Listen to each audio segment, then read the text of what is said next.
છઠ્ઠી ખાંભી છે એ અમારા દાદાની છે.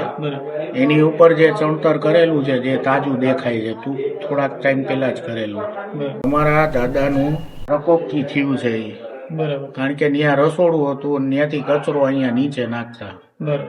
એટલે એક બે વાર સપને જઈને દાદાએ સમજાવ્યું હતું. એટલે એ લોકોને હા, સમજાવ્યું એ છે કે કુટુંબમાં ગયા હતા એના સપને કે ભાઈ અહીંયા કચરો નાખોમાં અમે બેઠા છીએ. બરાબર. એટલે એ લોકો એ લોકોએ અમને આ એના મોઢે કીધેલો ઇતિહાસ છે, અમારો કોઈ નથી.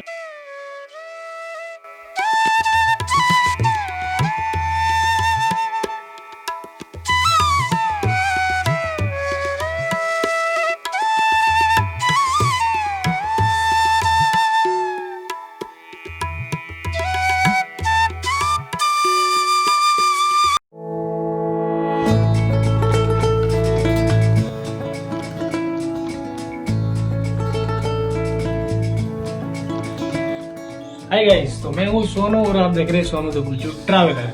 તો ગાઈસ ફરી એકવાર આપણે આવી ગયા છીએ રાણક દેવીના મંદિરે. રાણક દેવીના મંદિરની એક્ઝેક્ટ સામે આ તમે જોઈ શકો છો આવું કંઈક અલગ લોકેશન છે. એવું કહેવાય છે કે જે અહીંયાના રાજા હતા, જે ઠાકોર સાહેબ હતા, એ લોકોની અહીંયા સમાધિ છે અને એ લોકોના અહીંયા પાળ્યા છે. જે તે સમયે જે તે ટાઈમમાં વઢવાણ ઉપર જે બી ચડાઈ થઈ હશે એ ટાઈમની અંદર ઘણા બધા લોકો બીજાના માટે થઈને અહીંયા પાળિયા બની ગયા છે. તો ગાઈસ આજે હું તમને બતાવીશ ઠાકોર સાહેબના જે પણ પાળિયા છે પાળિયા બતાવીશ અને અહીંયાનું લોકેશન પણ તમને બતાવીશ કે કેવું છે. પથ્થરની ઉપર ઘણી બધી કોતરણી કરેલી છે અને નાના નાના પિલરની ઉપર આ આખું સ્ટ્રક્ચર ઊભું છે. તો ગાઈસ ચાલો તમને બતાવું આ સ્ટ્રક્ચર.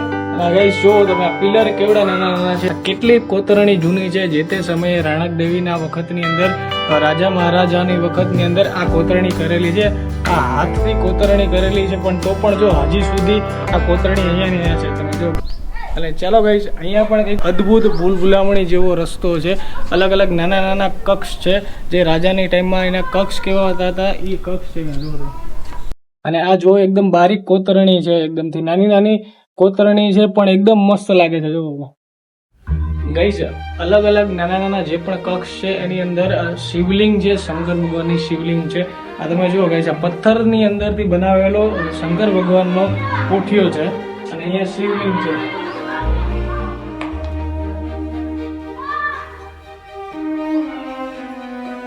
નાના નાના કક્ષની અંદર અલગ અલગ 10 થી 12 જેવા શિવલિંગ છે શંકર ભગવાનના.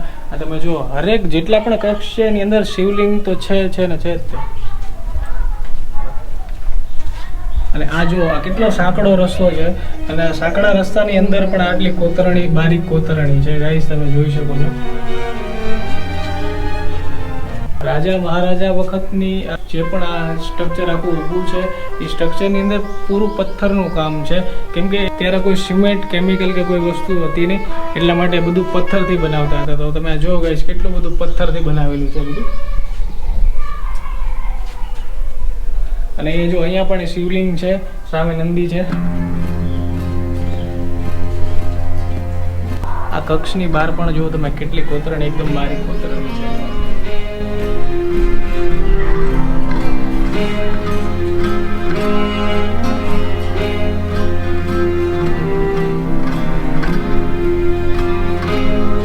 ગાઈસ અત્યારે આ ટાઈપનું લોકેશન છે તો તમે વિચાર કરી લો જ્યારે રાજા મહારાજા જીવતા હશે એ સમયે આ કેવું લાગતું હશે. આ ટાઈમમાં તો વિન્ટેજ છે એટલે કેટલું એકદમ મસ્ત લાગે છે. તમે જો વઢવાણ કે સુરેન્દ્રનગર, આખા સુરેન્દ્રનગર જિલ્લાની અંદર આવું લોકેશન તમે ક્યાંય નહીં જોયું હોય.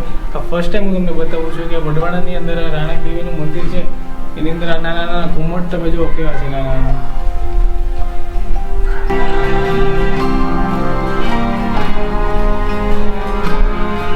કેટલા વર્ષો થઈ ગયા તો પણ આ સ્ટ્રક્ચર આખું હજી એમને ઊભું છે.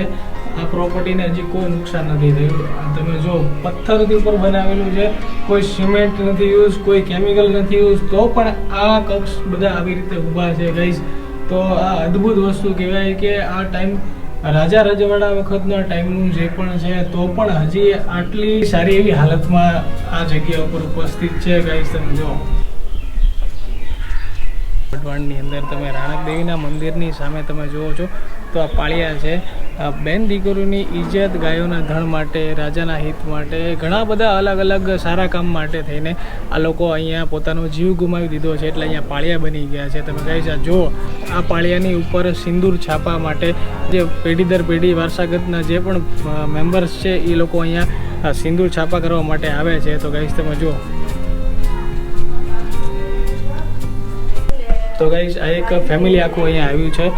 રાણક દેવીનું મંદિર જે બી છે એની સામે એમના સુરાપુરા દાદા બેઠા છે, એમના સુરધનભાઈ અહીંયા બેઠા છે. તો એમના દર્શન કરવા માટે અહીંયા આવ્યા છે. તો એમને પૂછીએ ક્યાંથી આવ્યા છો તમે? રાજકોટ. રાજકોટ. અને શું છે તમારા? અમારા દાદા બેઠા છે. બરાબર. વ્યાસ પરિવારના અમે બ્રાહ્મણ છીએ. બરાબર. અને અસાવલા વ્યાસ અમારા જે અહીંયા છઠ્ઠી ખાંભી અમારી છે. છઠ્ઠી ખાંભી છે એ અમારા દાદાની છે. બરાબર. એની ઉપર જે ચણતર કરેલું છે, જે તાજું દેખાય છે, તું થોડાક ટાઈમ પહેલા જ કરેલું, એ અમારા દાદાનું પ્રકોપથી થયું છે. બરાબર. કારણ કે ત્યાં રસોડું હતું અને ત્યાંથી કચરો અહીંયા નીચે નાખતા. બરાબર. એટલે એક બે વાર સપને જઈને દાદાએ સમજાવ્યું હતું. એટલે એ લોકોને હા, સમજાવ્યું એ છે કે કુટુંબમાં ગયા હતા એના સપને કે ભાઈ અહીંયા કચરો નાખોમાં અમે બેઠા છીએ. બરાબર. એટલે એ લોકો એ લોકોએ અમને આ એના મોઢે કીધેલો ઇતિહાસ છે, અમારો કોઈ નથી. બરાબર. એ લોકોએ તમને કીધું કે મને કે ભાઈ તમારા જે આ દાદા છે એ બહુ દિવ્ય અને શક્તિશાળી છે. તો ગાઈસ તમે જો અહીંયાના આ પરચા છે ગાઈસ કે સુરાપુરા દાદા ઘણા ટાઈમ રાજા રજવાડા વખતના જે બી થઈ ગયા હતા એ લોકો હજી પણ અહીંયા હયાત છે અને હજી પણ સપનામાં આવીને કહે છે. તો ગાઈસ આ એમના પરચા છે. હા, પછી એની બારી રાતોરાત કરાવી. બરાબર. એટલે રાતોરાત એમને બંધ કરાવી. દીધી. હા, બંધ, અને કચરો બંધ થયો એમ. બરાબર. તો ગાઈસ વઢવાણની અંદર હિસ્ટોરિકલ પ્લેસની તો કોઈ ખામી જ નથી. અલગ અલગ કેટલાય છે. હવા મહેલ છે, રાણક દેવીનું મંદિર આપણે જોયું, 7 દરવાજા છે અલગ અલગ, અને એમાંની એક બારી છે જ્યાંથી કોઈ એમરજન્સી એને એક્ઝિટ કહેવામાં આવે છે કે 7 દરવાજા બંધ થઈ ગયા પછી એ એમરજન્સી એક્ઝિટ બારીએથી બધું અવર જવર ચાલુ રહે છે. ગાઈસ એ બારીની એક્ઝેક્ટ બાજુમાં રાણક દેવીનું મંદિર છે. આખો વઢવાણ કિલ્લા બંધ છે અને એની અંદર આ રાણક દેવીનું મંદિર છે. તો ગાઈસ આવું અદ્ભુત લોકેશન તમે આજ સુધીમાં ક્યાંય નહીં જોયું હોય. Historical place of Wadhwan. તમારા હિસ્ટોરિકલ પ્લેસ વિશે જાણવું હોય તો આવી જજો વઢવાણની અંદર.